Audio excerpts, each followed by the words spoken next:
Shalom, welcome to the Jewish View. My name is Rabbi Nachman Simon with the Chabad House of Delmer, and we have a very special guest with us today, Dr. Michael Lozman, a doctor in Keppel District. Welcome to the Jewish View, Dr. Lozman. Thank you. It's a pleasure to be here.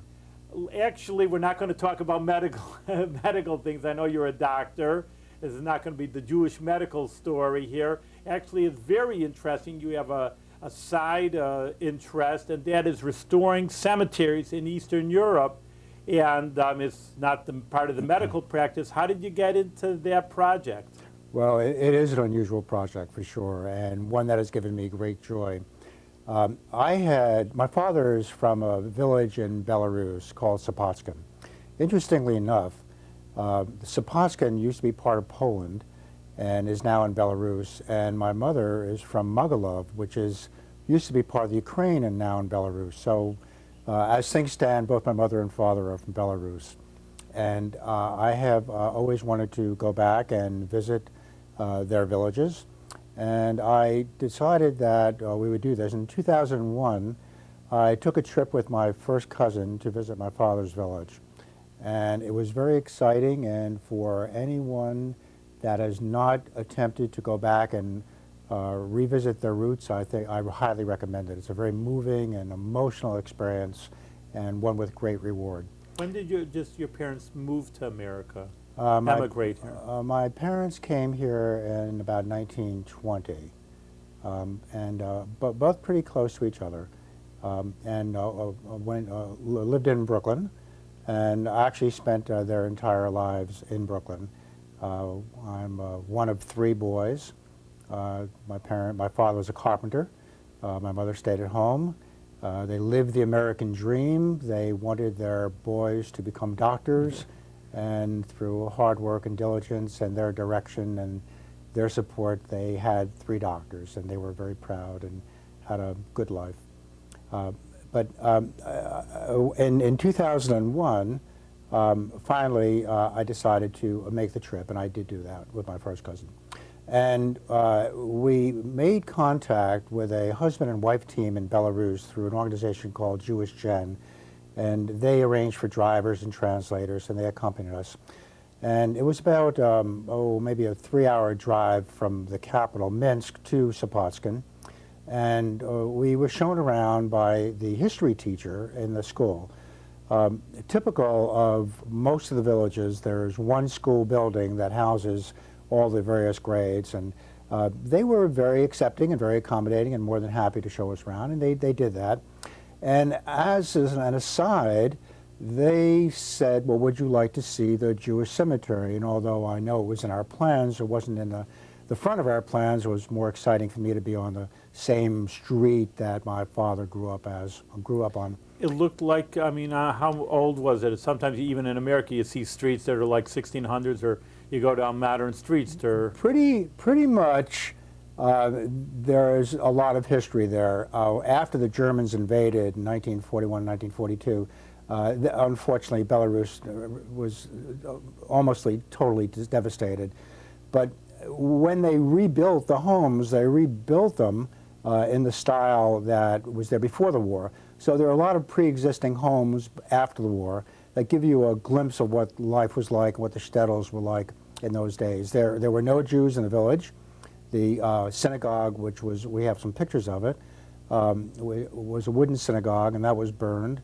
Unfortunately, everything Jewish was destroyed, including the cemetery. When in the school, they have a little museum of artifacts that the children over the years have found. And in fact, the school asked us if we had anything anything historical that we can leave with the school that would be of value for the students to learn. So there's very little that is remaining and that still exists. Everything was destroyed, not just the Jews, but anything that related to the Jews, unfortunately. In Belarus, they took us around in the village and asked us if we wanted to see the cemetery. And of course we did. And although my wife and I had traveled extensively, I really wasn't prepared for what we saw. and that is that the cemetery was in complete ruination. You say it was destroyed before it was destroyed. I mean, it was because weeds were growing, or it was, well, it wasn't just you know, weeds. destroyed. I mean, they knocked things down. You know, many of the stones were used by the Germans for building purposes. There was no longer any fence around the cemetery. There were no walls around the cemetery.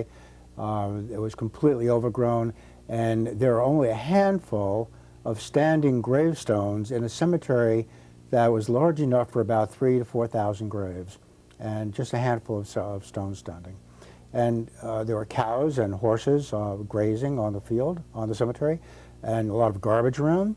And it was shocking. It was shocking. And I felt that there was something that I needed to do to change this. And so I requested a meeting with the mayor. They're called chairman and chairwomen, or mayors, of the village.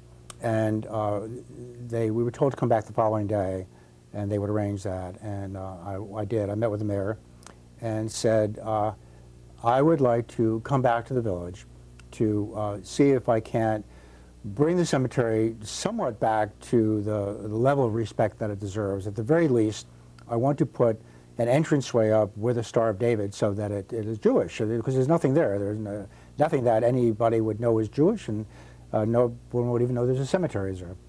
It's always on the outskirts, and it was all filled in with overgrowth. And he said, sure, if you want to do this, that would be fine. And I'm sure in his mind, he said, well, you know, he's not going to come back anyway, so sure, do it.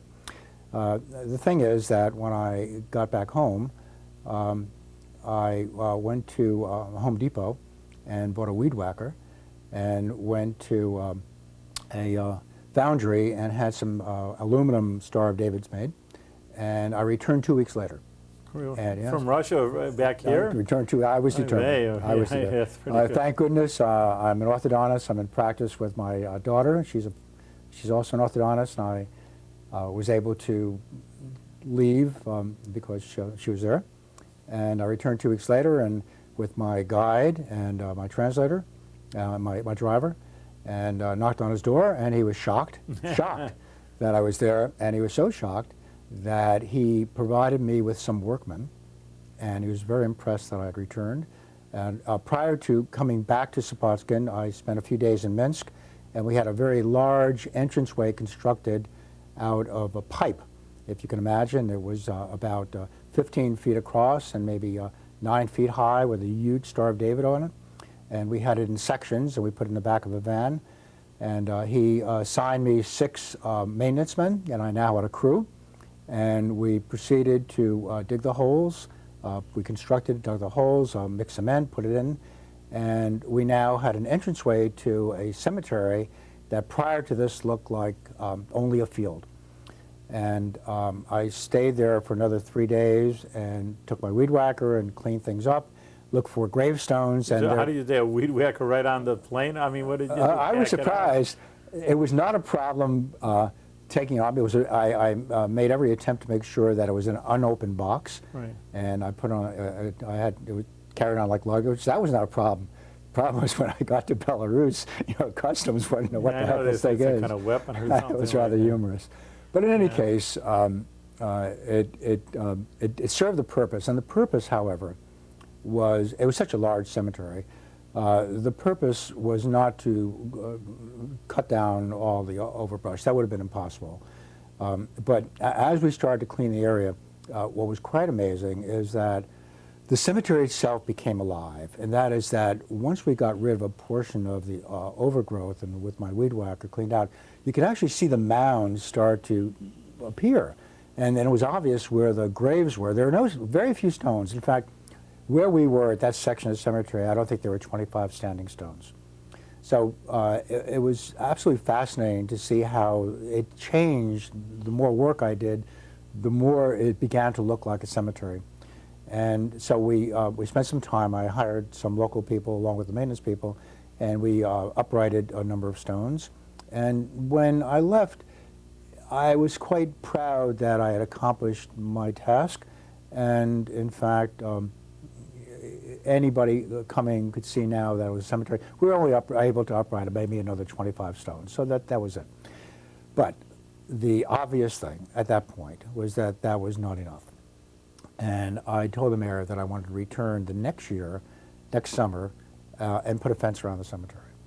And he, at that point, I think, was quite convinced that I meant what I said.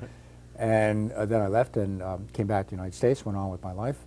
And I had, in November, that was during the summer, in November I had a lunch with my nephew, who's a student at Dartmouth, and I was telling him about what I had done and what I wanted to do.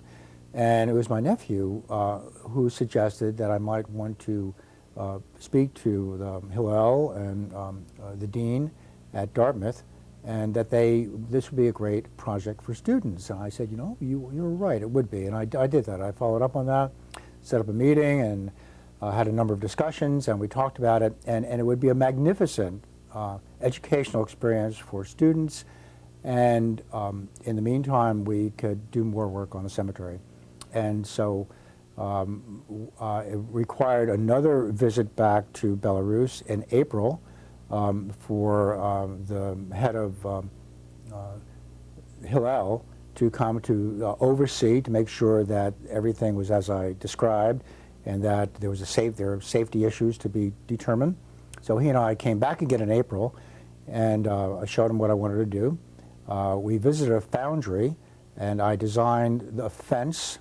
And I made sure that the fence was designed in 9-foot wide segments and 4 feet high. And every segment had 2 Star of Davids built into the fence so that it couldn't be taken out and used somewhere else. And we designed the fence, and then consequently we came home and made plans for that summer for our students to come to Belarus to engage in the installation of the fence. The plan was, how big was I mean, but 9-foot sections, how long, I mean, you said it's an incredible amount of area. How? It was. Because one segment of the cemetery had a huge depression in it, that could not be built upon. We weren't concerned about that. And the back portion of the cemetery already had an established farm. We had to let that go. So we were able to put a fence around, actually 2 segments and half of the 3rd segment. Also, the fence was very expensive. It cost on average anywhere from $15,000 to $20,000 for the fence alone. So there are limited funds that we can get for this. Our plan was that to make this a totally all-absorbing educational experience, what we decided to do was to first take the students to Auschwitz in Poland and do a tour. Of course, the students had to do some preliminary reading and studies about the Holocaust. And then we had, from Auschwitz, we then went to Belarus, and at that point the fence was waiting, the panels were delivered to the cemetery. And the students dug the holes, and they mixed the concrete, and they put the holes, the fence in the concrete, and we had a welder come over and weld it. And by the time we were finished, we had a cemetery that seemed to be have the presence of a cemetery. So we went from what was initially a field to what was then an area where, with a Star of David, to what is now has a fence around it. Just how long did Auschwitz to Belarus, where that city is? How long? The whole trip was about 2 weeks almost, yeah. And the construction on the fence was about a week.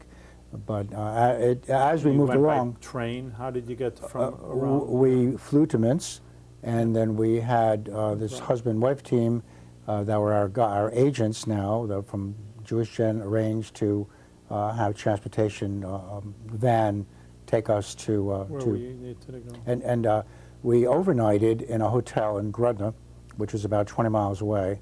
Grodno is a beautiful city, and my father had told me of all the many times that during the High Holy Days he would go to Grodno to the synagogue there.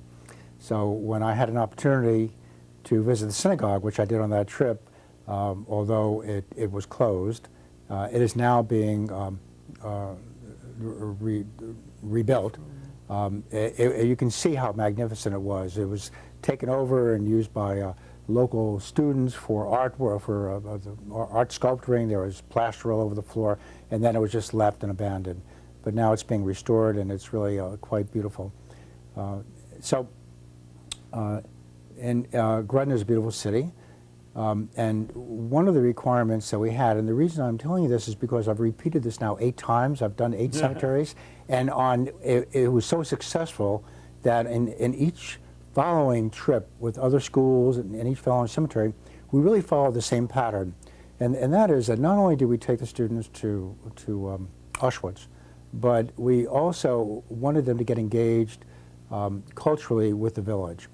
And we may have been the first Jews to have come to this village for years. In some villages we've been to, we're the first Americans to come to the village. So somewhat of an intimidating factor to bring such a large group. We were a group of about 18 or 19 people. But I arranged with the principal of the school that I wanted our students to meet with the students from the village and the school, and at an auditorium where we can have question and answer periods. We arranged to have a banquet that we provided for the teachers and a number of the students. But more important than all that is that we had our students do at least one overnight in the homes of the villagers.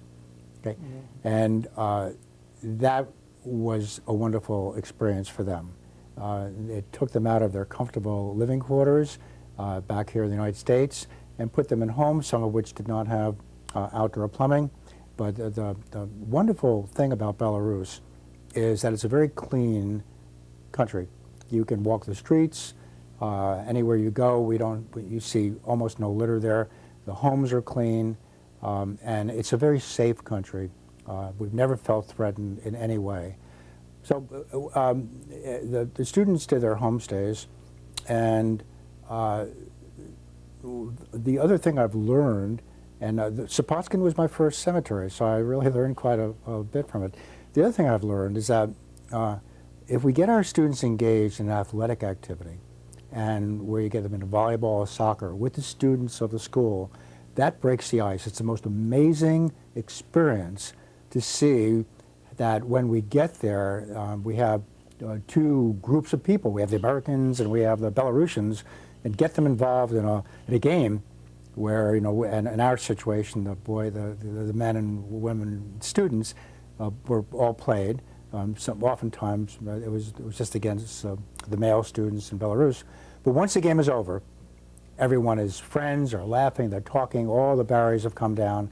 And the overriding thing here is that when we left the village, we arrived as strangers, and when we left, they were hugging and kissing, and friendships were made.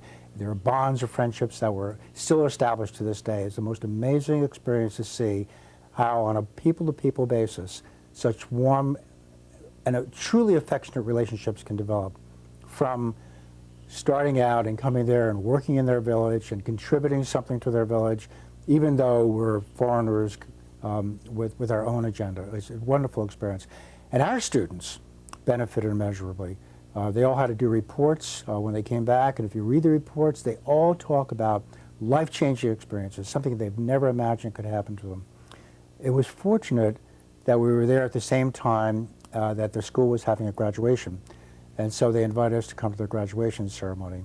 And we did. We were in Grodno. We all got all cleaned up at our hotel, got in our bus, took us to Sopockin, and we arrived, and they took us through the hallways into the auditorium, which was already filled with people. And as we walked into the auditorium, everyone got up and applauded. I mean, can you imagine that? And they saved the front 2 rows for our students, and I personally was invited to be the first speaker at the graduation ceremony. It was, honestly, it was heart-rending. It was just an amazing, wonderful experience. Yeah, sure. So when we left Sopockin, of course, we all felt that we had made a significant contribution. We had protected the cemetery. We protected the heritage and the history of the Jews that had lived there. And we created now a place where other Jews can come, our grandchildren can come to visit their roots and at least have a cemetery there, and that has the respect that it deserves. After this, as with all the joy of what we had accomplished, the realization again set in that, okay, but that's really not quite enough. Other cemeteries must be like this also. So while we were in Zapotska, and I left for the day, and we traveled around, and indeed that was the condition of what apparently is true for most Jewish cemeteries in Eastern Europe, and that is, obviously, as a result of the Holocaust, the Jews were not able to come back to tend to their family cemeteries, and so consequently they all went into ruination. And it's astounding sometimes that you can't even separate what is the field around it from what the cemetery is. And not only that, but as things are, cemeteries wind up being used for other purposes. Many of them are being used for garbage pits. There's an encroachment on the land itself. A lot of them have been used for soccer fields. And so slowly there's this erosion, and this land that is precious to Jews is fading away slowly. And so the next logical step was we need to move on. And after that, we selected another cemetery near Grodno, which is called Endura. And then we did Kamenka and Sphere and well, we've completed 8 cemeteries. They're all around the same area? No, they're all over throughout the country, throughout Minsk. But how did you pick them? You know, how did you? Well, actually, I came back another time, and exclusively for the purpose of having my driver escort me through.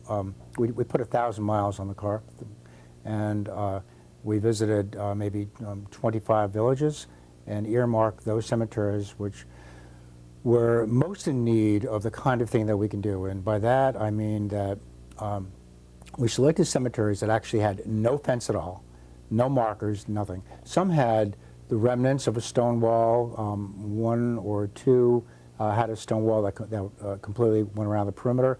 That didn't require our involvement. Some cemeteries were right in the heart of a commercial district. That was a very important cemetery. Those are important cemeteries to do. But so I earmarked a number of these cemeteries, and having learned from the task in Zapotska in the next cemetery, the next restoration was a little bit easier. And by the time we got on to the others, they really became showpieces. A simple example of things that we learned was something that might be obvious to many people, it wasn't obvious at the moment, is that the time to do the welding is before you put the concrete in the ground around the fence post. So it's obvious, but it wasn't obvious the first time. And so now when we finish, and we are able to completely encircle most of the cemeteries we've been doing. All the entranceways are the same, all the fences are all the same. So that's our hallmark. You can look at the cemetery and know that, that we were there. And so far I've done it with some other schools. And I look forward to other colleges. Other colleges. And I had 2 years ago, I had a woman who found me through the internet. That's the interesting thing about what we're doing here. It's like anything you get involved in, you begin to learn who else is doing these things. But more important than that is that people learn about you. And I get emails from people all over the world now about this particular project. Because they're interested in doing all sorts of Well, because they're interested in doing it or learning more about it. A lot of them ask me if I can do some genealogical work for them. From the gravestones, you mean? At the gravestones, and what we try to do is photograph them so they can be properly archived. But I want to just come back again and say that what we do now on every village is, the first thing is we try to get them engaged in an athletic activity. We become deeply involved with the school. I always ask the school principal what we can bring them as a gift, what their needs are, and I've gotten everything from speakers to a computer printer. The last one, interestingly enough, told me that she needed a weed whacker for the grounds, which I thought was very funny. Yeah. And more These are college kids? I mean, you're talking high school kids, or college? College kids. And We have a banquet for the students, for the parents and the teachers. But now what I do also, in addition to, it took me to my third cemetery before I realized I thought this would be important, is that I sponsor an essay contest in the school. And the essay has to concern itself with the relationship of the Holocaust and the Jews and the country. Those three parts, Belarus has to, all those three parts have to be part of our essay contest. And the children now, and it's across the board, it's for all the students. The school is to select the three winners, and then we have at the banquet I give them gifts, present them to three winners. But what it does is that they go back and they have to come back with this history of who were the Jews and what did they do, what was their relationship here. And there are some winners that have been 12 years of age and some that have been 15 years of age. And if you read the essays that they wrote, they're spectacular. The essays are spectacular. And so you know that in this way also some good is coming about. When we finish the cemetery, in all cases, we invite the village to come to a dedication service. And we're always careful to be sure that we say the appropriate prayers, and we invite villagers to speak if they wish. And when we're at these are non-Jews. I mean, non-Jews and non-Jews, but we have many Jewish students here, and in colleges. In the colleges, not all. So it's, a number of times it's half Jewish and half not Jewish, but at the dedication services, we have visitors from the U.S. Embassy come. Really? We've had visitors from the British Embassy come. We have dignitaries come from Belarus, and they're all part of our dedication this is service. really very intriguing. I love this show over here, Dr. Lozman. We have one problem. We're out of time. Okay. So what we're going to do is, I want to keep going with this. I still have many questions to ask. We're going to ask Dr. Lozman to come back for part 2 over here. So we're going to get the full story here, not a half a story. But I do want to say thank Dr. Lozman for coming to the Jewish View and telling us very, very, very interesting about this project. And stay tuned for next week for part 2, and we'll get into the rest of the story. Thank you very much.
Shalom. Welcome to the Jewish View. My name is Rabbi Nachman Simon with the Chabad House of Delmar. We have a very, very special guest with us, Dr. Michael Lozman. Welcome to the Jewish View, Doctor. Thank you. Well, this is actually part 2 where I'm going to fill you in. We were talking about, even though the doctor is a doctor, we're talking about his interesting project, a very, very special project where he's restoring cemeteries that were in ruin in Eastern Europe. Of course, we know that there was a Holocaust from 1939 really till 1945. The Jewish people, for the most part, unfortunately, there's still some Jews there, yes, in Russia, but for the most part, Jewish life has ceased. It's getting revitalized, but still, in the most part, it hasn't. Jewish life has gone down